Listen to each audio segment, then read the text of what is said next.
Welcome back, everyone, for another deep dive. Into modern Indian history, That's right. This time we're picking up where we left off. with our exploration of the Indian independence movement. Yeah, focusing on a figure who really took things in a bolder direction, Mm-hmm. Bhagat Singh. Definitely. Now, for those of you prepping for the UPSC exams, Especially the GS1 paper on modern history. right, this deep dive is going to be super helpful. Absolutely. And hey, even if you're just fascinated by history in general, yeah. stick around Yeah. because Bhagat Singh's story is anything but boring. Oh, it's not.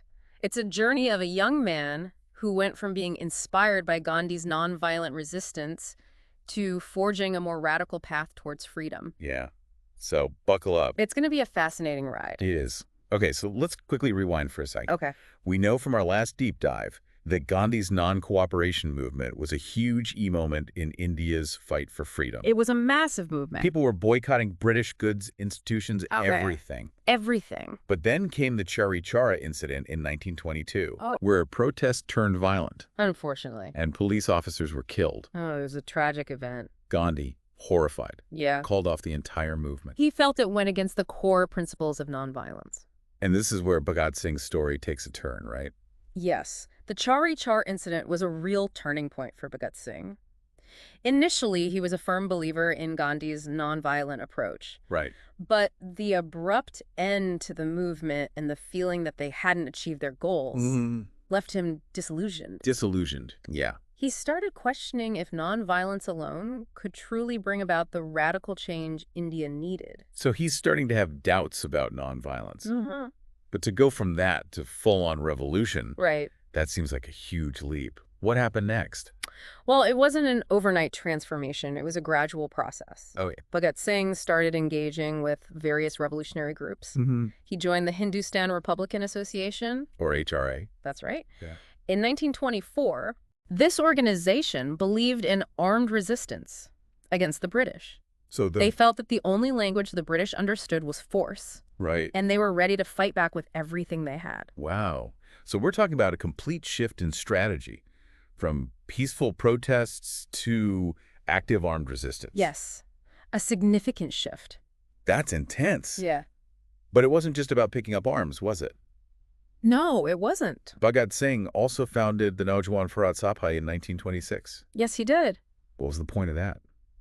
You're picking up on a key point here. Okay. The Naujawan Farad Sabha wasn't just another revolutionary group. Right. It was Bhagat Singh's way of engaging the youth workers and peasants. Bringing them into the movement. Exactly. Right. He understood that true revolution needed the participation of the masses, not just a select few. Not just a small group. And this Sabha became a platform for discussing and promoting ideas of secularism, Right. socialism, Sure. and a more active role for the common people in shaping India's future. So he's not just thinking about overthrowing the British. He's already thinking about what kind of India he wants to build. He was. That's pretty forward thinking. It was.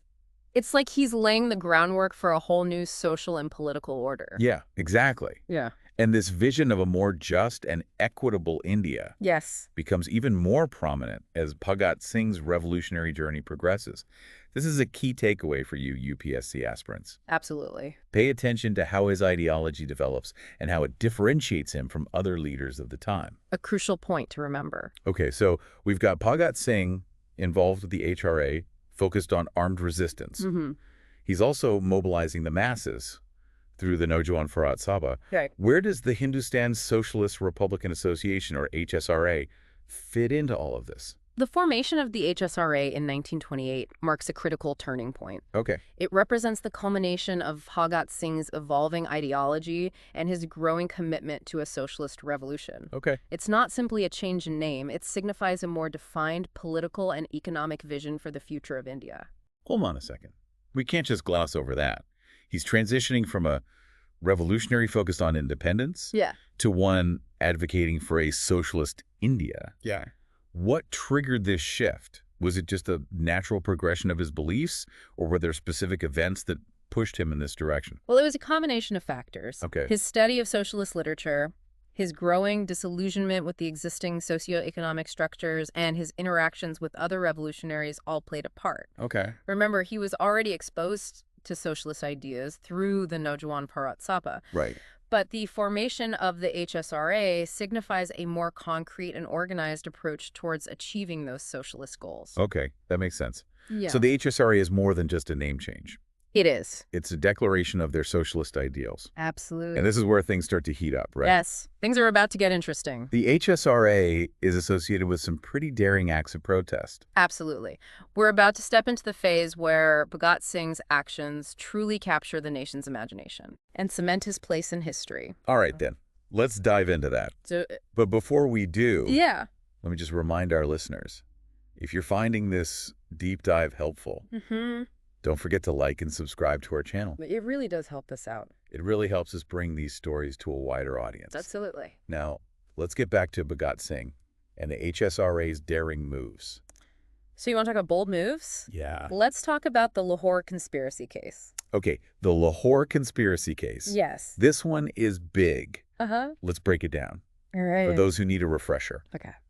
It all starts with the assassination of British police officer John Saunders in 1928. Right. But this wasn't just a random act of violence, was it? Not at all. This was a carefully planned act of retaliation Okay. in response to the death of Lala Lajpat Rai, Okay. a prominent leader who was brutally lethally charged during a protest against the Simon Commission. Ah, the Simon Commission. Yes. That's another important term for our UPSC folks. Absolutely. Quick recap. Right. The Simon Commission was sent to India to propose constitutional reforms. But the problem was, What was it? it didn't include a single Indian member. Not one. Talk about adding fuel to the fire. Yeah, exactly. The Indian leadership was furious. Right. They saw it as a blatant disregard for their aspirations and a continuation of British arrogance. Yeah. So when Lala Lajpat Rai was injured during the protests Right. and later died, Yeah. Bhagat Singh and his comrades saw it as a direct consequence of British oppression, Okay. and they decided to strike back.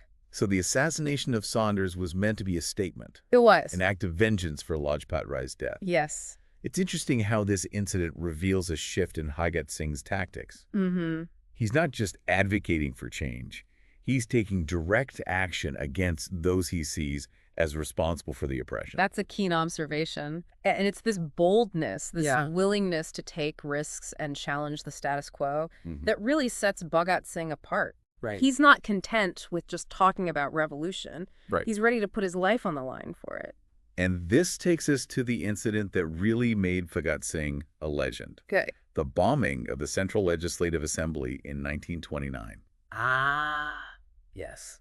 I mean, imagine the scene. It must have been quite a sight. Bhagat Singh and Batukeshwar Dutt standing in the assembly hall, Yeah. throwing bombs. It must have been absolutely chaotic. Well, it was certainly dramatic, but it's crucial to understand What's that? that the intention behind the bombing wasn't to cause widespread harm or death. That's right.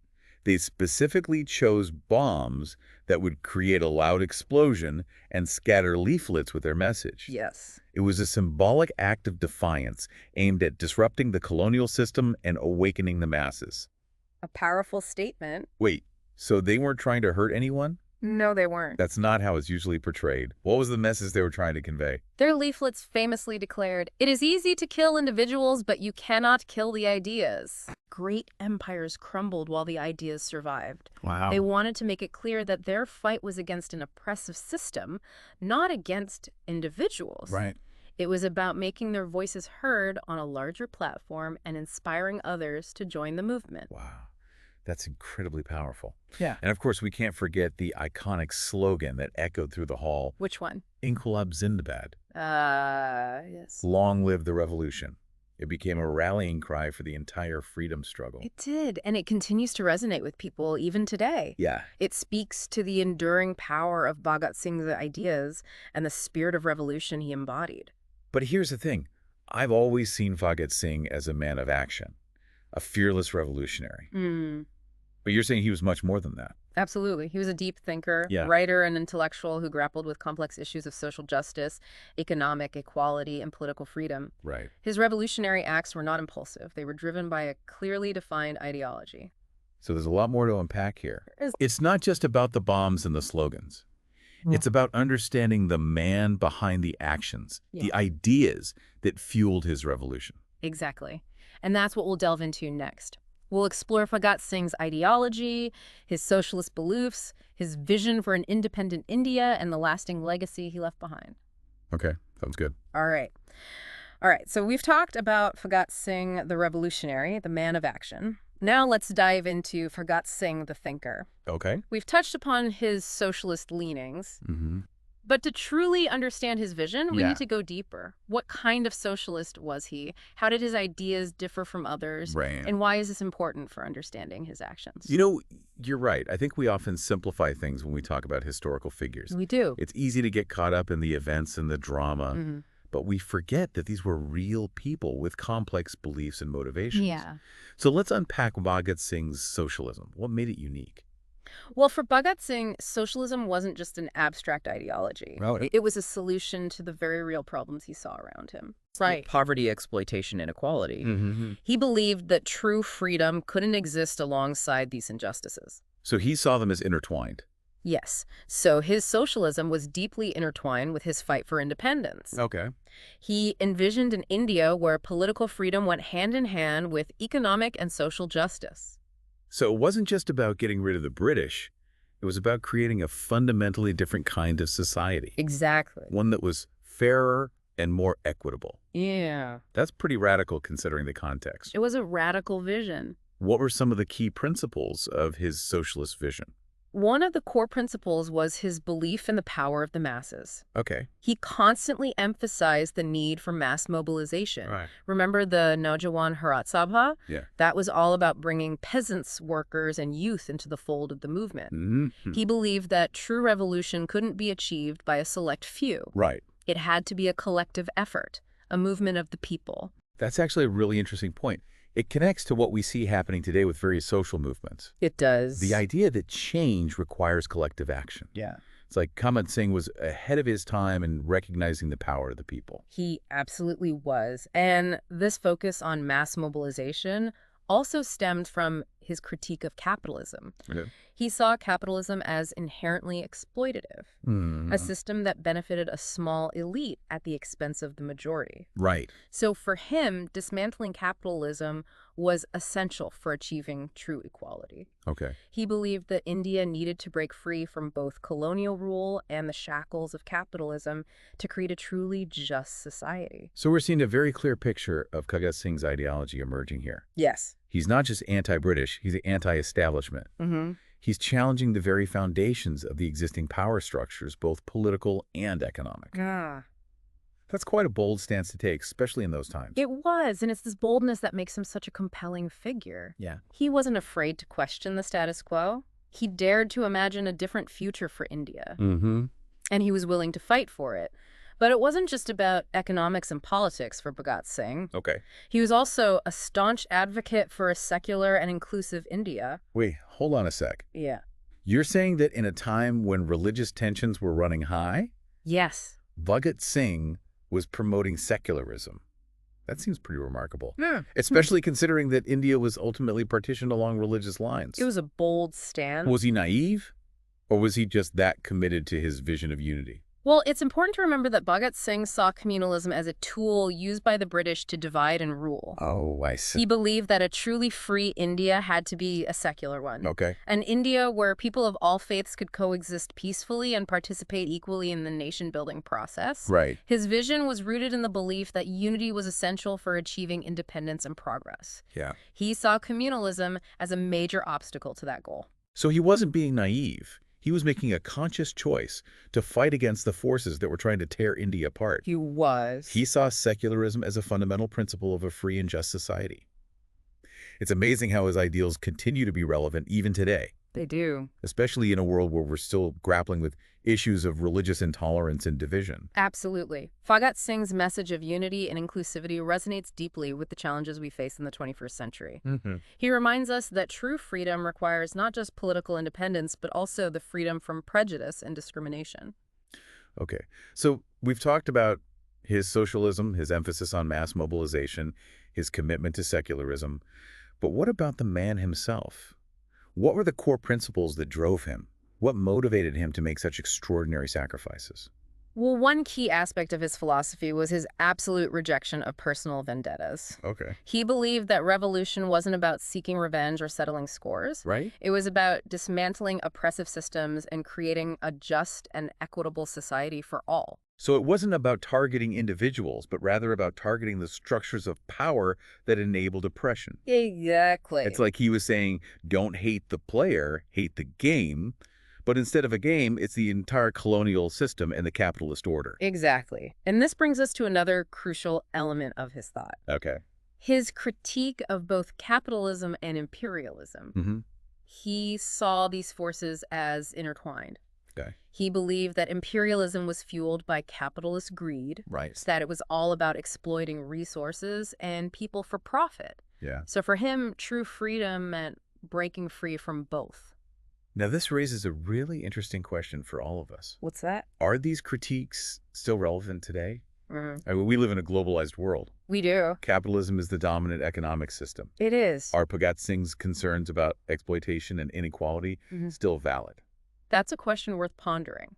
I think it's safe to say that while the world has changed dramatically since Bhagat Singh's time, Okay. the issues he raised are still relevant. We're still grappling with massive economic disparities, exploitation of labor, and the concentration of wealth in the hands of a few. Yeah. So while the context may have changed, the fundamental questions he raised about justice, equality, and the role of economic systems remain as pertinent as ever.